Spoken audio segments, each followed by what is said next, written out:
And that means that we bring in this guy, Jason. Are you going to watch the eclipse at all? No, I watched it a few years ago. What was it, 2017? That sounds about the right. last time we had one? That sounds right. Yeah, I mean, I've kind of seen it before. As much as you can see it. You're Yeah. not supposed to completely see it.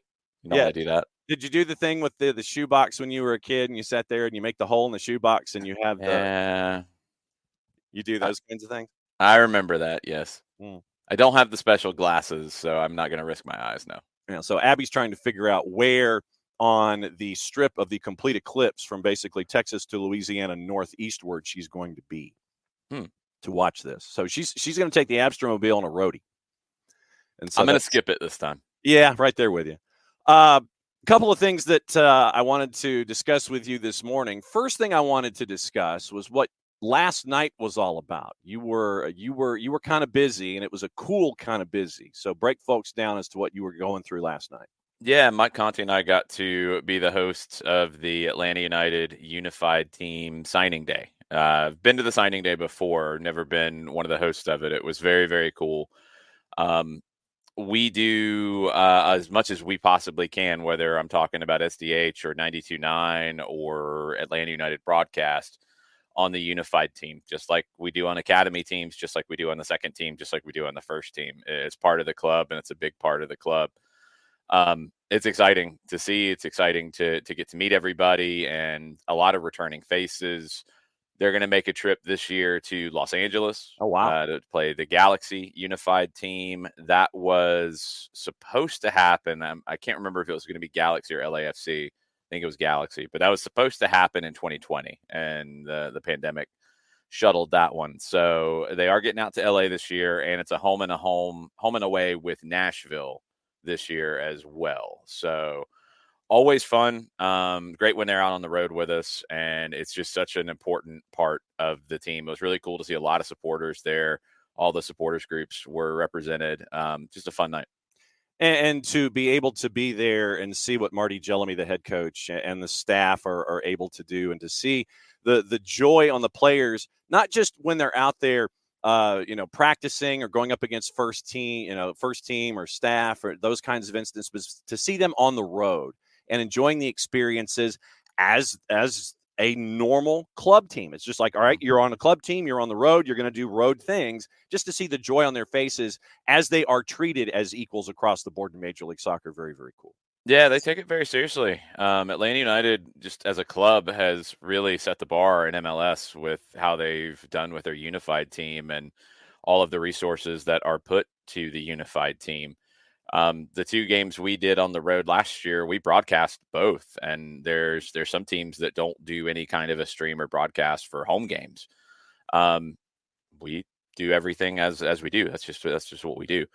Also really cool to see Brad Gazan and Tyler Wolf there, two of the first team players that are ambassadors with the unified team. Brad has done this ever since he arrived at Atlanta United, representing as a captain, representing as just a good person, and he goes out of his way and spends as much time as he possibly can with these players. I said it, I told the story last night, and it's one that's always stuck with me. The game out at RSL in 2019, very late goal to lose that one, and the unified team was playing afterwards, and Brad went into the locker room and as fast as he could change, because the team was heading back that night on charter. He went in, and as fast as he could possibly change and be ready, he was out there for the pregame speech for the unified team, and spent as long as he could before he had to get on the bus to head back. That kind of stuff goes a long way. And if you ever wonder why Brad is the captain of this club, it's stuff like that. It's a big reason why. He's just such a great ambassador for what Atlanta United is, and the unified team is as well. Looking forward to seeing the unified team here in 24 as they travel to new places and conquer Major League Soccer all over again with the unified team. Very, very cool stuff. Going to the first team, have you thought out from Toronto yet? Yeah, I think I eventually thought out either probably close to when we landed on the plane at 3 a.m. or so, or maybe when I got home that night at about 334. I don't remember. It was difficult. Look, I know it's easy to have takes, and I feel like anytime we talk about anything, you have to say it's not an excuse. Not an excuse. I feel like we have to hold a sign up or a sandwich board or whatever. But the conditions in Toronto were as miserable as you could possibly have them. I've never felt that miserable physically because of weather. Never, not even close. Hot hands didn't work, I didn't think, but then they did. I just didn't feel them. Wow. Allegedly, there was a heater that was blowing hot air out. It just felt like air. Ice on the ball. I mean, it was that cold and windy that any water on the ball was turning to a little bit of ice. Ice on the field. I mean, just all kinds of things that made it difficult. And in a game like that, and I said it on Atlanta Soccer tonight and Tuesday night, games like that, you just can't fall behind. Yeah. Toronto started not really all that much faster. It felt like the first 20 minutes or so were around a wash as both teams were struggling. Toronto got settled in quicker and their pressure became more effective. And that's eventually what turned the game and gave them the lead. Atlanta responded and Toronto dropped off a little bit in the second half too. I mean, it's just hard to maintain that intensity of pressure in those conditions. And Atlanta started to get the ball a little bit more, had some opportunities. Saba had a really good opportunity that was deflected, but Toronto got the second goal, and that's it. It's just can't fall behind on a night like that, and they did, and they kept fighting, and that's what I'll always give this team credit for. They don't just fold up, because you see teams that when they fall behind, they know the game's done. You can see a difference. You don't really see a difference with this team, and it's a credit to that spirit. You've had two weird games, like cold games on the road to start the season. It's not an excuse, but when you get on the road in some more favorable conditions, you've got to show that you can get some results on the road this season. That is one of the big steps for this team in 2024. And the quote that's out there, out of crisis comes opportunity. And with Atlanta United, 7 players down, 6 on international duty, Stian Gregerson with the meniscus out for another couple of weeks at least. They mentioned 3 to 4 weeks, but that's just a bracketed timetable. Could be sooner, could be later, just depends on the healing process. The folks that were in there as a part of the starting lineup, I know that we like to focus on Atlanta United 2 players and coming up, and it gave Noah Cobb another opportunity to be there and be a part of things at the back for the first team. Yeah, look, I mean, I don't even want to call it a crisis, because I think that's maybe overstating it a little bit. It's just it's part of this league. It's part of the game. MLS isn't the only league to play through international breaks, but they're one of the few, and it's something that they're going to have to resolve. And I think if that means more midweek games, and this is what I want from. It's easy for whether we're talking about the cold being an excuse, or we're talking about the Open Cup needs to be the biggest thing ever, and we're saying the League's Cup is bad because it's a money grab. All these different things to get what we want, and I'm with it. We don't want to play during these international breaks. You want teams to be as close to full strength as possible. But then the flip side is you're going to play more midweek games. That's the only way. Yeah. And you can say what you want about League's Cup, but the attendance for League's Cup was pretty good last year in general around the league. And it captured people, especially as it got to the knockout rounds, more than the Open Cup has. And that's not ideal in terms of the Open Cup's history, but it is a fact. So that's not going to go anywhere. That tournament makes money, and the Open Cup does not make money right now. So you got to have the Open Cup, and I want everybody to participate in the Open Cup. The League's Cup has been successful, and I think it's a big deal to have these meaningful games with Liga MX teams another time during the year outside the teams that go to CONCACAF, which is also important. That's a lot of competitions. You only play a 34-game schedule as opposed to 38 in some leagues. That helps you a little bit, but you're going to have to play some midweek games to avoid international breaks. And I think the trade-off is worth it. But if that's the change that is made, I don't want to hear any griping about midweek games because you can't have it all the way that you think it is in a utopia. Like, right. That doesn't exist. So, and I want to see this year. So the Open Cup coming up. I want to see when MLS teams are in the Open Cup, I want to see the fans turn out for these games. I love the Open Cup. I've told you about this every year we've done this show. The Open Cup is an amazing tournament. All of these things are important at varying degrees. In some seasons, some competitions are more important to certain teams. But you're going to have midweek games to make it work. Now, there was an opportunity in Toronto for guys to get minutes. I think Dax McCarty getting 90 is very, very good to start to get him into a rhythm. Nick Firmino getting his first start, Jamal Tiare getting his first start, Daniel Rios getting time was very, very good because I liked what we saw from Daniel Rios. Noah Cobb is kind of on that trajectory that we saw Caleb Wiley on a couple of years ago, where young player, he's learning every time he's on the field. A lot of people have tried to, as a Zapruder film, the first goal and blame it all on Noah. It's not. It's multiple things break down in that moment. And the most important thing is you turn the ball over in your own half because Toronto's pressure was successful. And then everything is, well, if you step hard here, then you're leaving space behind. Somebody else is going to cover you. There's a lot of dominoes there. And the more you go through navigating dominoes, the better you're going to be in the long run. The younger you go through navigating dominoes, the faster you learn how to navigate them and deal with them.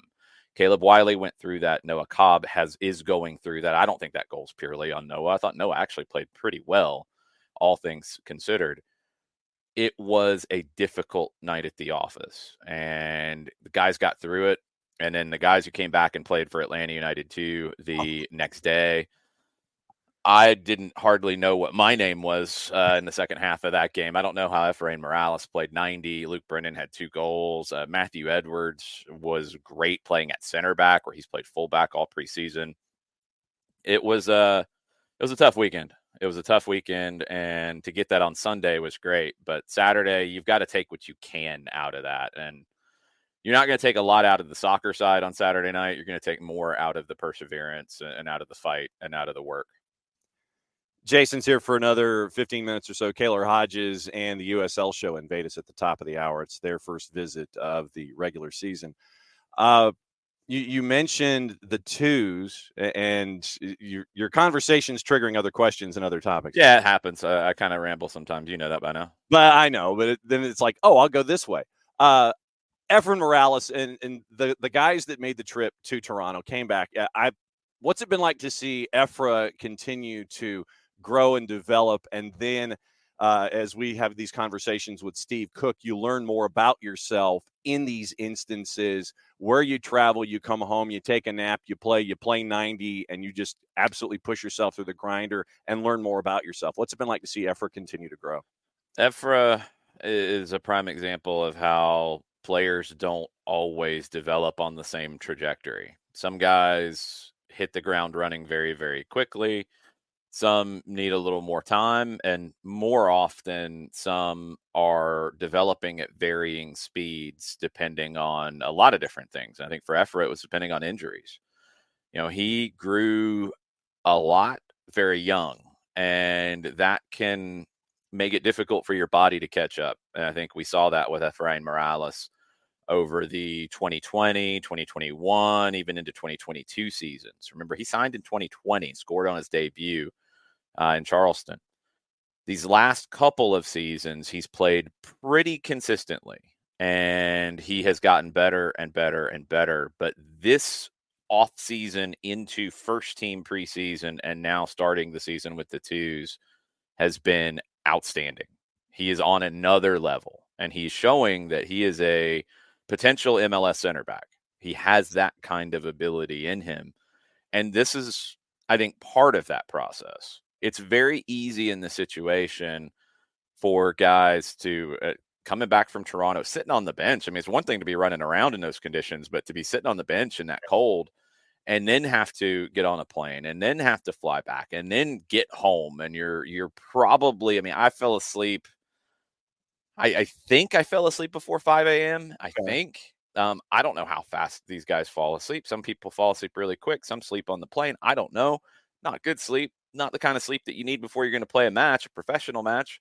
I don't know what kind of pregame meal you're able to do, because typically you have a couple, and I don't think he had time for that. So to be able to just get up and deal with it, and just watching him at the end of the game, my takeaway from that Tues win, and honestly from this whole weekend, is going to be last few minutes. Efro was just really struggling with, I think, fatigue and physical tiredness.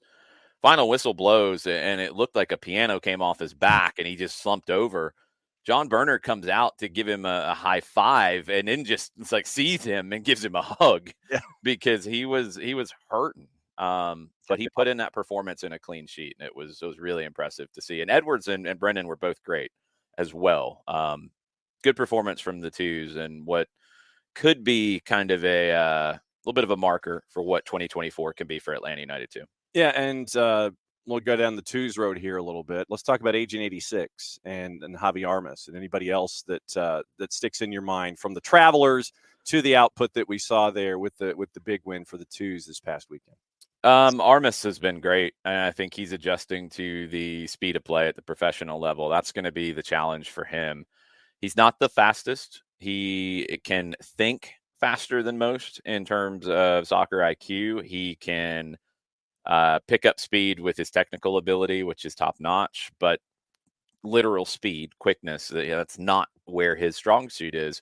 But he's finding ways to navigate that. And, he's got a pretty good template in Sergio Busquets and how he's handled it in his career. And it's worked out pretty well for Busi. So Javi can definitely make a place for himself in this game. I don't know what level yet, but he's been very, very good for the twos. That free kick was beautiful.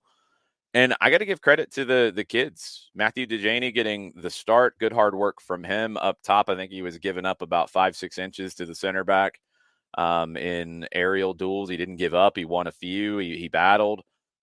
Stephen Herlock came off the bench, got an assist. He's going to be a problem for 90 seconds from your first mention of Stephen Herlock, he gets on the score sheet. Told you, pay attention to some of these kids coming up, and Herlock is one that I've been really, really impressed with going back to the U19s, and he's good. He's very, very good. Miles Hadley has put in a ton of hard work. He got the minutes in the back as well, replacing Edwards. So good stuff all the way around. They've got a lot of time off. That's not ideal, but we'll see how they look when they come back onto the pitch. It's a couple Mondays from now against Philadelphia. Yeah, it's the 16th, I think. 15th, the 15th. Monday. No, the Monday. It's in there somewhere, but yeah, it is a very uncharacteristic 3-week layoff for the twos in MLS Next Pro. Yes. How much study hall have you done when it comes to getting ready for Chicago, and Chicago specifically? A little bit. I mean, Chicago is pretty different than they have been. Some of the same old faces, but then you got guys like Hugo Kuipers and Kellen Acosta in this group that are impact players for them. They're 1-2-2. The draws are probably better than that win, although that win is impressive because they were 3-1 down 80th minute and they found a way back. Now, the goal that got the win was not a shot. That was a long diagonal that the wind, again, took it. Little bit stronger wind, maybe not by much than what we had in Toronto. Took it from being a long diagonal to the right side into the goal. That's their win this season. Shows perseverance. Again, they come back from 3-1 down and get 2 goals in stoppage time to win that one. But maybe a little fluky. This is a team I think still needs some more time. Xherdan Shaqiri is still one of the most talented players in the league. They're playing him a little more centrally now. Brian Gutierrez, one of the most talented young players in the league, just turned 20. He's a player that I've always been really, really impressed with.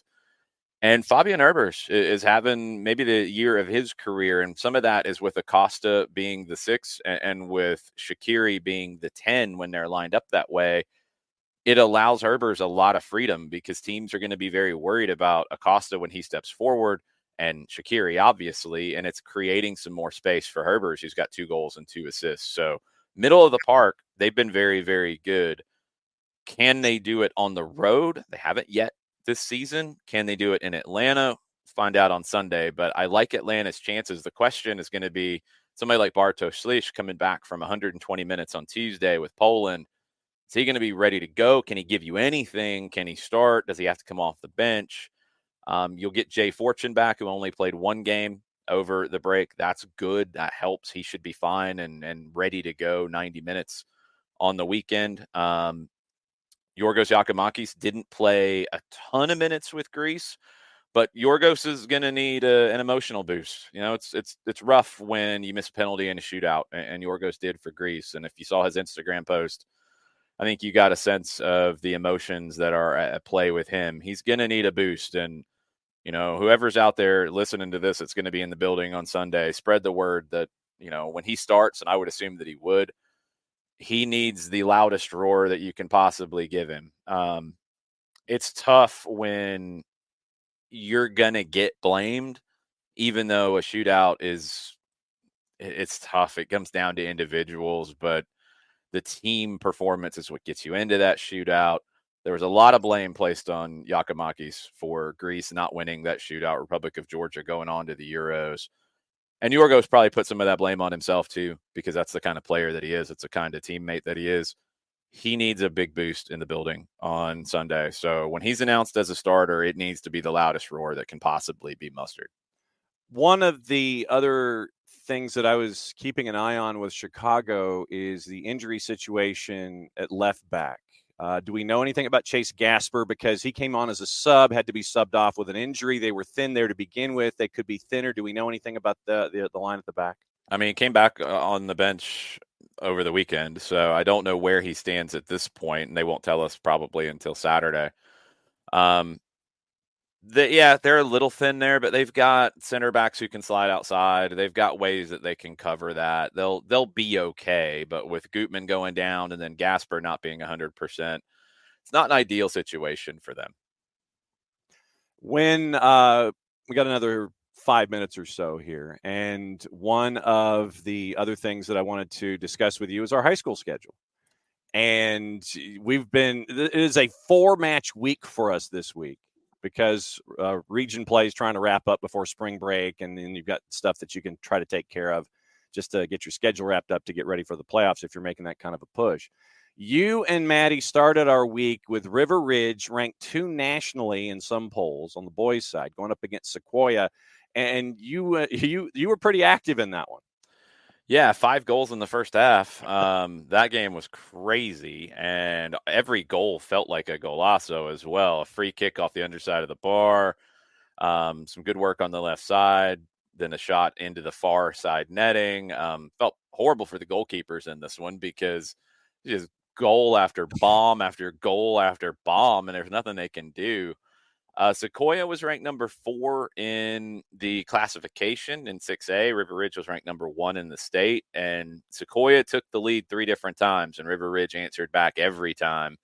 And then you had a red card to Sequoia, second yellow, and then you had a red card late in regulation to River Ridge. So it was 10v10, but I think playing with 10 longer, the legs started to go for Sequoia. It went to overtime. It's overtime in high school. They don't call it extra time. They call it overtime. Welcome to the differences between the rules and all of this. And River Ridge just had too much, and they go on and get it done. And this is a River Ridge team that's missing maybe their best player, Matthew Dean, who is on an academy contract with Charleston Battery this season before he starts in the fall at Georgia Southern. So he forewent his senior season at River Ridge, and he obviously would have been one of their best players. They're still that good. And last night we were at Forsyth Central in Denmark. Tonight, Stars Mill and McIntosh. And in soccer, I think that's pretty much all you need to say when it comes to those 2 schools. Yeah, it's always a big one with Stars Mill and McIntosh, 2 of the top programs on the south side of town, 2 of the top programs from Fayette County, different classifications. It doesn't matter. McIntosh's boys are a team to watch this season. McIntosh's girls are as well, but they're boys in a 5A season where I don't know if anyone else has shown that they can be running away from the group. I think McIntosh maybe can. We saw them very, very early in the season, so I want to see how they've developed. And this is going to be a rivalry game. It's a non-region game, but it doesn't feel like it in this one. These are players who have all grown up together, played club together. Going to be a fun one tonight. girls game kicks off at 6. This is a 6 and an 8, right? I think this is a 6 and an 8. I will effort quickly, but I think it's like some games are 5:30 and 7:30. Some games are 6 and 8, and it feels like we get them back to back. So I get confused. I just plan on everything being a 5:30 and get there plenty of time as best as I can, navigating traffic these days. Going to be a good one tonight. Going to be a good one with Stars Mill and McIntosh. Looking forward to it. Yep, and we'll continue to roll through all of this stuff. Gosh, it drives me crazy. I will say this. What are you doing now? I'm trying to get the schedule, and the particular website that I go to. Yeah, it's Max Preps. Yeah, that one. They have pop-up windows all the time. Yeah, they love the pop-up windows. They love the pop-up commercials, so they love it. And so I was trying to sit there and see if it was a 6 and an 8, but you and I just readily assume we'll be there at 4:30 anyway, just to knock on the door in case it's a 5:30. But I think it's a 6 and an 8 tonight. I believe so.